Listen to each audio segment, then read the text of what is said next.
የተከበራችሁ የፈታ ቤተሰቦች እንደምን ቆይታችኋል? የዕለተ ቅዳሜ የረፋድ መረጃዎችን ከዚህ አስከተለን እናሰማለን። ዋናዎቹን በማስተዋወቅ እንጀምራለን። በኢትዮጵያና ኤርትራ ጉዳይ የጋራ መግለጫ ተሰጥቷል። ኢትዮጵያና ኤርትራን በተመለከተ መግለጫውን ይፋ ያደረጉት እንግሊዝና ቱርክን ጨምሮ 5 ሀገራት ናቸው። በኢትዮ ኤርትራ ውጥረት የሰላምና ድርድር ጥሪ ሀገራቱ አቅርበዋል። ፕሬዚደንት ዶናልድ ትራምፕ በ5000 ኢትዮጵያውያን ላይ ፍርድ አሳልፈዋል። በ60 ቀናት ውስጥ አሜሪካንን ለቃችሁ መውጣት ይገባችኋል በማለት ቁርጥ ያለ ቀነ ገደብ አስቀምጠዋል። ይህን እጅግ አሳሳቢ ነው የተባለ መረጃ በትናንትናው ዕለት ማለትም ዲሴምበር 12 2025 ይፋ ያደረገው የአሜሪካ ዲፓርትመንት ኦፍ ሆምላንድ ሴኩሪቲ የተሰኘው ተቋም ነው። ኢጋድ የኤርትራን ውሳኔ በተመለከተ ይፋዊ ምላሽ ሰጥቷል። ኢጋድ ኤርትራ ህብረቱን ለቃ የወጣችበትን ውሳኔ በተመለከተ በይፋዊ መግለጫው ምን እንዳለ እንነግራችኋለን። የኤርትራ ፕሬዝዳንት ኢሳያስ አፈወርቂ በሳዑዲ አረቢያ ቆይታቸውን በቀጠሉበት ሁናቴ ለዜጎቻቸው አንድ ጥብቅ መመሪያ አስተላልፈዋል። ምን ይሆን? ይህንንም ትሰማላችሁ። ኢትዮጵያውያን አትሌቶች የአሜሪካ ቪዛ ተከልክለዋል። በአሜሪካ ፍሎሪዳ በሚገኘው ስፖርታዊ ውድድር ላይ እንዲካፈሉ ከተመረጡ አትሌቶች ግማሽ የሚያህሉት ክልከላው ገጥሟቸዋል። ለ9 ቀናት ዝምታ የተሰማበት ወረርሽኝ ተጨማሪ አንድ ሰው መያዙ ተነግሯል። የማርበርግ በሽታ ጠፍቷል የሚል ምክንያት ያልሆነ አስተሳሰብና አስተያየት ተፈጥሮ ነበረም። በማርበርግ ወረርሽኝ የተያዘው 15ኛው ሰው በትናንትናው ዕለት ተገኝቷል። የኢትዮጵያ አየር መንገድ የበርካታ የአፍሪካ ሀገራት አየር መንገዶችን ከ45 እስከ 49 በመቶ ድርሻ በመያዝ የመመስረትና የማስተዳደር ሥራ እየሰራ ነው። አየር መንገዱ በዚህ ስኬት መጨበጡ እየተነገረ ሲሆን ከመሰረታቸው አየር መንገዶች አንዱ የሆነው የቶጎ አስካይ የምዕራብ አፍሪካን ገበያ መቆጣጠር ችሏል ተብሏል። ከወደ እስራኤል የወጣ የስለላ መሳሪያ ለምን ስጋት ውስጥ ከቷል? ግብጽ በጉዳዩ ዙሪያ ከፍተኛ ማስጠንቀቂያ አሰምታለች። ከእስራኤል የወጣው የቴክኖሎጂ ኢትዮጵያን ጨምሮ በ150 ሀገራት ላይ ስጋት መፍጠሩን የተመለከተ ወሬ ይዘናል። ይህንን ጨምሮ በመግቢያ ያስተዋወቅናችሁን ጉዳዮች አንድ በአንድ እየነገርን እናቆያችኋለን። አብራችሁን ዝለቁ።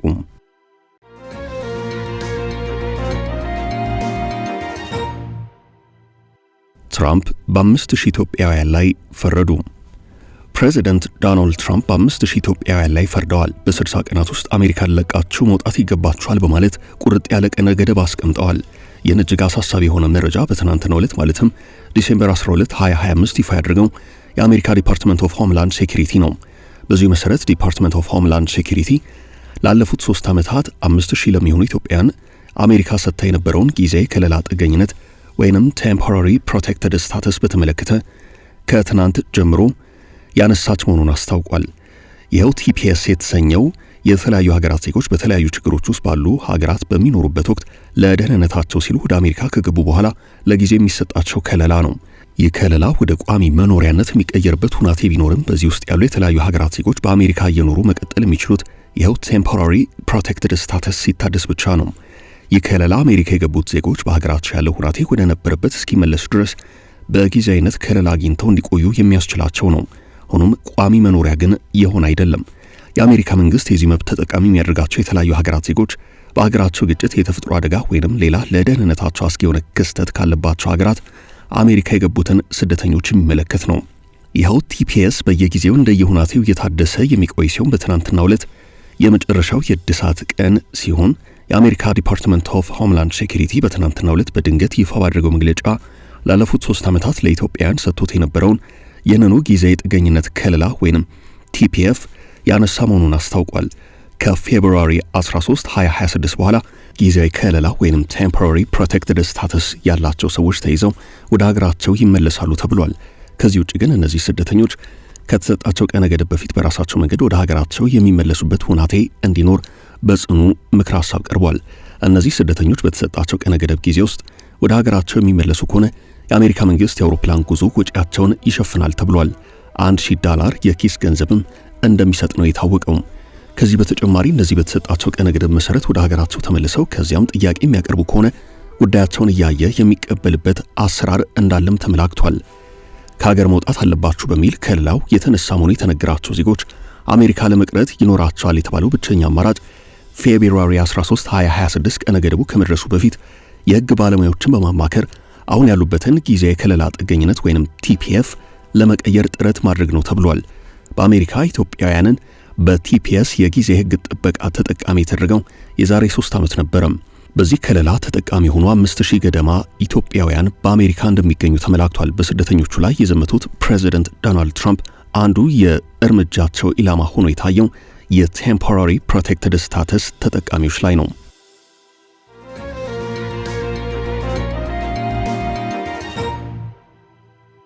ኢሳያስ ሌላ መመሪያ አስተላለፉ።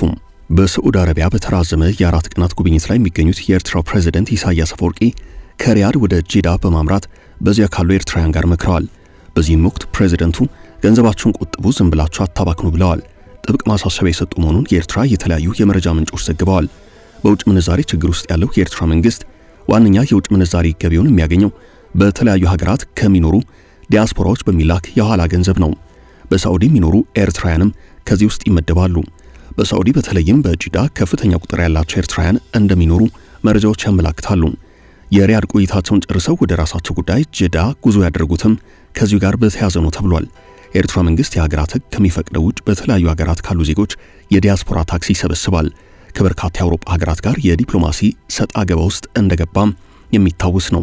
ከኖርዌይ እስከ ስዊድንና ስዊትዘርላንድ ድረስ ከዲያስፖራ ጋር በተገናኘ በኤርትራ መንግስት ላይ የተደጋገመ ክስ ይቀርባል። አንዳንዶቹም ከዲያስፖራው ወደ ኤርትራ በሚላክ ገንዘብ ላይ ጥብቅ ያለ ቁጥጥር ማድረግ ጀምረዋል።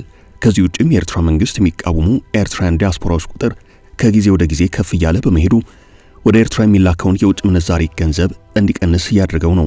ለኤርትራ መንግስት የውጭ ምንዛሪ ገቢ ከሆኑት መካከል ኢሳያስ ወደ ጄዳ ኤርትራውያን በማምራት ገንዘብ ቆጥቡ፣ ዝም ብላችሁ አታባክኑ ሲሉ ጥብቅ መመሪያ አስተላልፈዋል።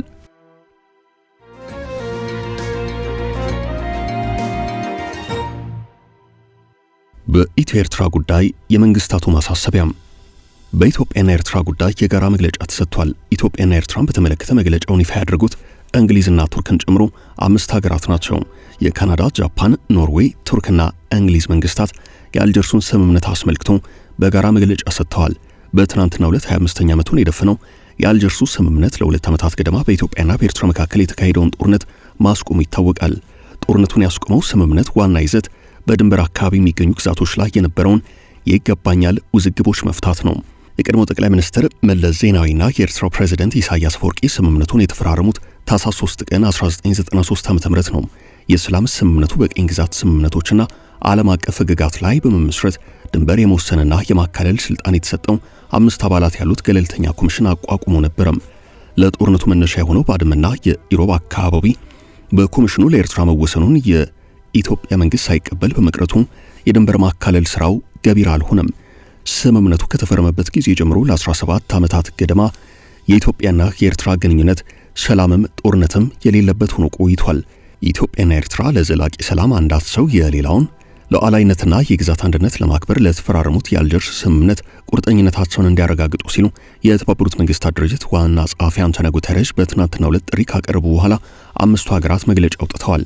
በትናንትናው ዕለት ስምምነቱን በተመለከተ ይፋ በሆነው የካናዳ፣ ጃፓን፣ ኖርዌይ፣ ቱርክና እንግሊዝ መንግስታት መግለጫ በኢትዮጵያና ኤርትራ መካከል የተፈጠረውን ግጭት ያስቆመው የአልጀርስ ስምምነት ከተፈረመ 25 ዓመታትን እንዳስቆጠረ ያወሳ ሲሆን በቀጣይም የድንበር ኮሚሽኑ የተቋቋመውን ድንበሮች ጨምሮ ለስምምነቱና ለሚያከብራቸው መርሆች ያለንን የረጅም ጊዜ ድጋፍ እናረጋግጣለን ሲል ያመላክታል። የኢትዮጵያና የኤርትራ የሁለቱም ሉዓላዊነት፣ ነጻነትና የግዛት አንድነት እንዲከበር እንጠይቃለን ሲሉ 5ቱ ሀገራት ጥሪ አቅርበዋል። በኢትዮጵያና በኤርትራ መካከል በተደረገው ታሪካዊ የ2018 የሰላም ስምምነት መንፈስን በተላበሰ መልኩ በኢትዮ ኤርትራ ያለ ማንኛውም ውዝግብ ወይንም አለመግባባት በሰላማዊና በዲፕሎማሲያዊ መንገድ እንዲፈታ እንጠይቃለን ብለዋል ሀገራቱ። ይህ በዚህ እንዳለ በፈረንጆቹ 2018 ኤርትራና ኢትዮጵያ ለ2 አስርት ዓመታት የነበራቸውን አለመግባባት ሽረው ስምምነት ላይ መድረሳቸው አይዘነጋም። ወቅቱ ወደ ስልጣን የመጡት ጠቅላይ ሚኒስትር አብይ ከኤርትራ ጋር የሰላምና የወዳጅነት ስምምነት ፈርመው ነበረም። ይህን ስምምነት ተከትሎ ጠቅላይ ሚኒስትር አብይ አህመድ የኖቤል የሰላም ሽልማት አሸናፊ መሆናቸው አይዘነጋም። ነገር ግን ኢትዮጵያና ኤርትራ ያላቸው ግንኙነት ድጋሚ መቀዛቀዝ የጀመረው 2 ዓመታትን የፈጀው የሰሜን ኢትዮጵያው ጦርነት በፕሪቶሪያው የዘላቂ ግጭት ማቆም ስምምነት ከተቋጨ በኋላ ነው። አሁን በባህር በር ጉዳይ ኤርትራ በተከታታይ መግለጫዎች ክስ እያቀረበች ሲሆን ከዚህ ቀደም ጠቅላይ ሚኒስትር አብይ ኢትዮጵያ ለቀይ ባህር ስትል ኤርትራን የመውጋት ፍላጎት የላትም ሲሉ መናገራቸው ይታወሳል።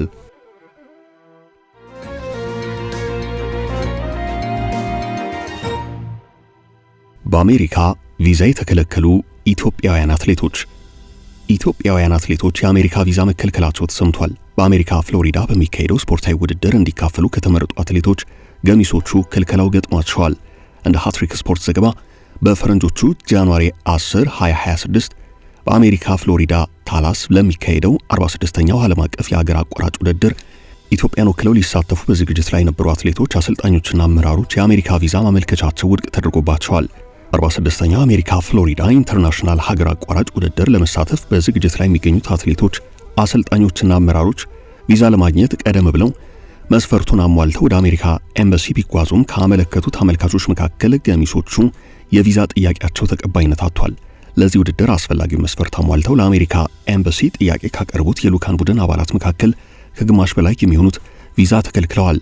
ቪዛው ውድቅ ከተደረገባቸው አመራሮች መካከል በቅርቡ የፌዴሬሽኑ ጽሕፈት ቤት ኃላፊ ሆነው የተሾሙት ዶክተር አምንሲሳ ከበደና የሕክምና ባለሙያዎች ፊዚዮቴራፒስቶች እንደሚገኙበት ተመላክቷል። አትሌቶቹ ወደ አሜሪካ የሚጓዙት ለውድድር መሆኑ እየታወቀ አንዳንዶቹም የጉዞ ታሪክና በአትሌቲክሱ ዓለም ትልቅ ስም ያላቸው ቢሆኑም ኤምባሲው ቪዛ ለመስጠት አሳማኝ ምክንያት አላገኘውም በሚል አመልከቻቸውን ውድቅ ማድረጉን በፌዴሬሽኑ አመራሮችና በስፖርት ቤተሰቡ ዘንድ ቅሬታ መፍጠሩን የተሰማው። በአሁኑ ወቅት ፌዴሬሽኑ ችግሩን ለመፍታት ከባህልና ስፖርት ሚኒስቴር እንዲሁም ከውጭ ጉዳይ ሚኒስቴር ጋር በመተባበር የቪዛ ውሳኔው እንደገና እንዲታይ ዲፕሎማሲያዊ ጥረት በማድረግ ላይ ይገኛል ተብሏል።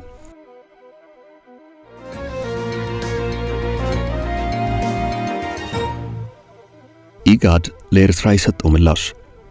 የምስራቅ አፍሪካ የልማት በይነ መንግስታት ድርጅት ኢጋድ የኤርትራን ውሳኔ በተመለከተ ይፋዊ ምላሽ ሰጥቷል። ኢጋድ ኤርትራ ከአባልነት መውጣቷን በይፋ ማሳወቋን ተከትሎ ባወጣው መግለጫ ተጨባጭ የሆኑ ተቋማዊ ወይንም የፖሊሲ ለውጦች ላይ ለመሳተፍ የሚያስችል ምክር ሐሳብ ሳታቀርብ ለመውጣት መወሰኗ አሳዝኖኛል ብሏል። ለረጅም ዓመታት ከድርጅቱ ራሷን አግልላ የቆየችው ኤርትራ ወደ ኢጋድ የተመለሰችው ከ2 ዓመታት ግድም በፊት ነው። ኤርትራ ከአባልነት ለመውጣት የወሰነችው ኢጋድ የተጣለበትን ሕጋዊ ኃላፊነት አልተወጣም በማለት መሆኑን ትናንት ይህንን ውሳኔዋን በተመለከተ ይፋ ባደረገችው መግለጫ ላይ አስታውሳለች። ለአባላቱ ምንም አይነት ተጨባጭ ስትራቴጂክ ጥቅም ያልሰጠ ድርጅት ነው ስትል ተችታለች። ኢጋድ ለቀጠናው መረጋጋት ድጋፍ ማድረግ ያልቻለ ድርጅት ነው በማለት የወቀሰችው ኤርትራ በዚህ የተነሳ ራሷን ከአባልነት ለማስወጣት መወሰኗን ይፋ አድርጋለች። ኤርትራ ከቀጠናዊ ድርጅቱ ኢጋድ ለመውጣት ጥቅል የሆነ ወቀሳ ከመሰንዘር ባሻገር በመግለጫዋ ላይ በይፋ ለውሳኔዋ ምክንያት የሆኑ ግልጽ ማሳያዎችን አልጠቀሰችም። ኢጋድ የኤርትራን ውሳኔ በተመለከተ ትናንት ምሽቱን ይፋ ባደረገው መግለጫው በውሳኔው ማዘኑን ገልጿል። የምስራቅ አፍሪካ የልማት በይነ መንግስታት ድርጅት ኢጋድ የኤርትራን መልቀቅ አስመልክቶ በሰጠው መልስ ውሳኔው አሳዛኝና ወቅቱን ያልጠበቀ ነው ብሎታል። አያይዞም ኤርትራ እዚህ ውሳኔ ላይ የደረሰችው ለዓመታት ያህል ምንም ተሳትፎ ሳታደርግ ከቆየች በኋላ ነው ብሏል። ኤርትራ ከኢጋድ ራሷን አግልላ ለ2 አስርት ዓመታት ያህል የቆየች መሆኗን ያወሳው ድርጅቱ ይሁንና በጁን ወር 2023 ተመልሳ ወደ አባልነት መቀላቀሏን አስታውሷል። በ14ኛው የኢጋድ የመሪዎች ስብሰባ ወቅት ኤርትራ ተመልሳ አባል ለመሆን በምትጠይቅበት ወቅት ያለ ድምፅ ልዩነት በደስታ አቀባበል ተደርጎላት ነበር ብሏል። ኢጋድ መግለጫውን ቀጥል አድርጎ በ2023 ተመልሳ አባል ብትሆንም በየትኛውም የድርጅቱ ስብሰባዎችና እንቅስቃሴዎች ላይ ተሳትፎ አልነበራትም ያለ ሲሆን ይሁንና የድርጅቱ ጽሕፈት ቤት በትዕግስት የግንኙነቱ በር እንዳይዘጋ አድርጎ መቆየቱን አስረድቷል። ኤርትራ በድርጅቱ ውስጥ ተጨባጭ የሚባል ሐሳብ ሳታቀርብ በተቋሙ የፖሊሲ ማሻሻያ ላይ ተሳትፎ ሳይኖራት በድጋሚ ለመውጣት መወሰኗ አሳዝኖኛል ብሏል። ከኤርትራ መንግስት ጋር የሚኖረው ግንኙነት የሚቀጥል መሆኑን የገለጸው ኢጋድ ኤርትራም ይህን ውሳኔዋ መልሳ ታጤናለች የሚል ተስፋ አለኝ ብሏል። ከሀገሪቱ ጋር ሰፊ ውይይት ማድረግ ቢፈልግም ከኤርትራ በኩል ሰሚ ያለማግኘቱን የተናገረው ኢጋድ አሁንም ለውይይት በሬ ክፍት ነው ብሏል።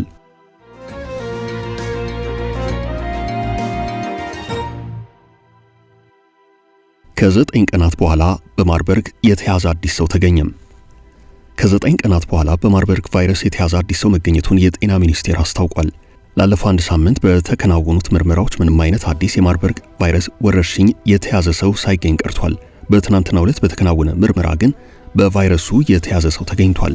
ቫይረሱ በወረርሽኝ ደረጃ መስፋፋት መጀመሩ ከተነገረበት ቀን አንስቶ በዚሁ ቫይረስ ወይንም ተዋስ የተጠቁ ሰዎችን የመመርመርና የመለየት የማከም ስራዎች እየተሰሩ የሚገኝ ሲሆን በየዕለቱ በሚከናወኑ ምርመራዎች አዲስ በቫይረሱ የተጠቁ ሕይወታቸው ያለፈ ያገገሙ እንዲሁም በሕክምና ላይ የሚገኙ ታካሚዎች ይፋ እየተደረጉ ይገኛሉ። ወደ ጂንካ ወረዳ የሚገባና የሚወጣ ትራንስፖርት ወረርሽኙን ለመቆጣጠር ሲባል ለ1 ሳምንት ዝግ ተደርጎ ነበርም። እገዳው ከሳምንት በኋላ ተነስቷል። ባለፈው ሳምንት ከ4 በላይ በህመሙ የተያዙ ሰዎች አገግመው ከሆስፒታል ወጥተዋል። ላለፉት 9 ቀናት በርካታ ምርመራዎች ቢደረጉም ምንም አይነት የማርበርግ ቫይረስ ተጠቂ አልተገኘም። ሆኖም በትናንትናው ዕለት አንድ ሰው የቫይረሱ ተጠቂ ሆኖ መገኘቱን የጤና ሚኒስቴር ዕለታዊ የምርመራ ሪፖርት አመላክቷል።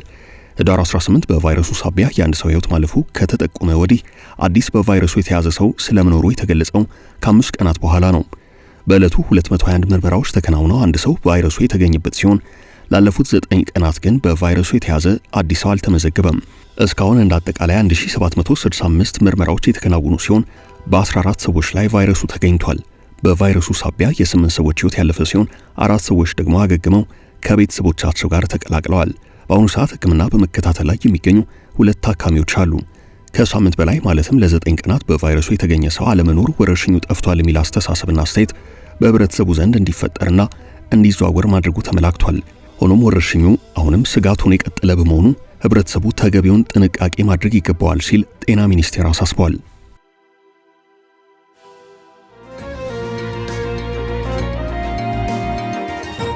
የኢትዮጵያ አየር መንገድ የአስተዳደር ስኬት። የኢትዮጵያ አየር መንገድ የበርካታ የአፍሪካ ሀገራት አየር መንገዶችን ከ45 እስከ 49 በመቶ ድርሻ በመያዝ የመመስረትና የማስተዳደር ሥራ እየሰራ ነው። ከመሰረታቸው አየር መንገዶች መካከል የቶጎ አስካይ፣ የኮንጎ ኤር ኮንጎ፣ ማላዊ አየር መንገድ እንዲሁም የዛምቢያ አየር መንገዶች ይገኙባቸዋል። የቶጎ አስካይ በኢትዮጵያ አየር መንገድ ድጋፍና ማኔጅመንት በአፍሪካ ደረጃ የላቀ ተወዳዳሪ ሆኖ መገኘቱ ተዘግቧል። አየር መንገዱ የምዕራብ አፍሪካ ሰማይንና ገበያን መቆጣጠሩ በስኬት እየተነገረለት ነው። ቀደም ሲል የሀገሪቱ አየር መንገድ ኤር አፍሪክ ከፈረሰና በኪሳራ ከስራ ከወጣ በኋላ በኢትዮጵያ አየር መንገድ አማካይነት አስካይ አየር መንገድ የተቋቋመ ሲሆን አሁን በ30 ሀገራት መዳረሻዎችን በመዘርጋት አየር መንገዱ ከፍተኛ ስኬት እያገኘ ነው። ይህ አየር መንገዶችን የመመስረትና የማስተዳደር ኃላፊነት እየወሰደ ያለው የኢትዮጵያ አየር መንገድ ትልቅ የብቃትና የውጤት ማረጋገጫ ሆኗል። የኢትዮጵያ አየር መንገድ የቶጎ አስካይ ወደ ስኬትና ትርፍ ያመጣው በ2 ዓመታት ጊዜ ውስጥ ነው። የቶጎ አስካይን የማስተዳደር ኃላፊነት የኢትዮጵያ አየር መንገድ የተረከበው ከ2 ዓመታት ግድም በፊት እንደሆነ ያስታወሰው ዲ አፍሪካን ሪፖርት የቶጎ አስካይ አየር መንገድ 1.1 ሚሊዮን ተጓዦችን በማስተናገድ በምዕራብ አፍሪካ የአየር ገበያ ድርሻ የሚጋፋ አየር መንገድ ሆኗል ሲል በስፋት አስነብቧል። በቀጠናውም ብርቱ ተፎካካሪ ከሆነው ኮት ዲቮር አየር መንገድ በላይ ደንበኛ ማፍራቱንም ዘገባው አመላክቷል።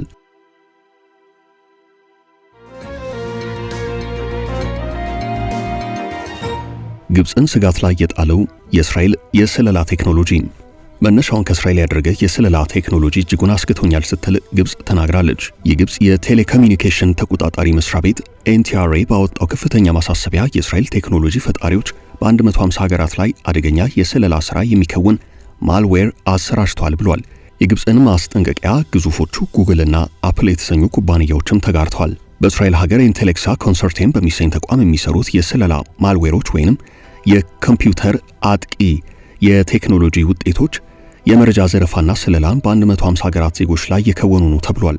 አሜሪካ ቀደም ሲል ይህንን የእስራኤል ኩባንያ ባልተገቡ የስለላ ተግባራት ማዕቀብ የጣለችበት እንደሆነ የታወቀ ነው። እጅግ ውስብስብ የሆኑ የስለላ መተግበሪያዎችን በማውጣት በርካታ ሀገራት ላይ ስጋት ደቅኗል። በስልክ ላይ ወይንም በግል ኮምፒውተር ላፕቶፕ ላይ የሚሰራጩት እነዚህ የስለላ መተግበሪያዎች የደንበኞችን ፈቃድና መጫን የሚፈልጉ አለመሆኑ አደጋውን የከፍ አድርጎታል። በእስራኤል ኩባንያ የተሰራው ማልዌር ከስልክና ላፕቶፕ ላይ የስልክና ኢሜል ልውውጦችን የሚሰልል የስልክ ጥሪ ታሪክን ጠልፎ የሚልክ ፎቶና ቪዲዮዎችን ኮፒ አድርጎ የሚያስተላልፍ የይለፍ ቃላትን የሚሰርቅ ነው። በርቀት መቆጣጠሪያ የስልኮችን ድምፅ መቅጃና ካሜራዎችን መረጃ መሰብሰብ የሚችል ነው። ግብፅን፣ ሳዑዲ አረቢያ፣ ፓኪስታንና ካዛኪስታን አንጎላን በእጅጉ ያጠቃው ይህ ሰላይ ማልዌር በ150 ሀገራት የተሰራጨ ሲሆን እስካሁን በኢትዮጵያ ስለመግባቱ ግን የታወቀ ነገር የለም። ውድ ቤተሰቦቻችን ለዛሬ ያዝንላችሁን ርዕሰ ጉዳዮች እዚህ ላይ ቋጨን። ላይክ፣ ሼር እና ኮሜንት በማድረግ ለቻናላችን ድጋፋችሁን መግለጽ እንዳትዘነጉ እያልን ከሌሎች መረጃዎች ጋር ደግመን እስክንገናኝ ቸር ያሰማን ስንል